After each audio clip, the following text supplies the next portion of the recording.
Let me tell you the story of a prince's untimely demise. Well, he was never a prince, but he deserved to be treated good for once. There was once an ice dragon sculpted by the goddess, much like all dragons in the paradise were. In her eyes, he was perfection, but like the others, she quickly moved on to another perfect sculpture. However, the overwhelming standards of perfection were still applied to all creatures of the paradise. When this dragon grew older, his ice powers were weak, not to the perfect standard all the others believed the goddess wanted.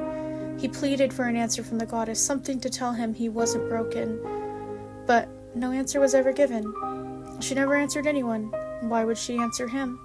After years of being treated horribly, he faced the fears of the outside world drilled into his head by horror stories, and left the paradise. He never expected humans to be so plenty, nor did he have a reason to distrust them.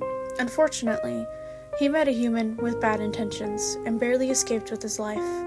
Despite surviving such a terrifying encounter, he did not live much longer. He had escaped inside a massive mountain and encountered a horrifying creature. The creature was starved and desperate. It didn't want to harm him, but hunger took over and it devoured the dragon. Now, to atone for what it has done, the creature is here to tell the stories of those it wronged. It may not remember their names, but it remembers their stories and will tell all of them in due time.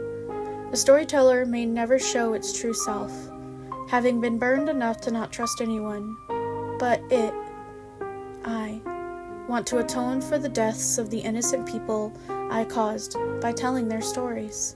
I don't go by a name, but the current one feels nice, even if it doesn't match every story I tell. For stories, I don't think I'm ready to tell another story just yet.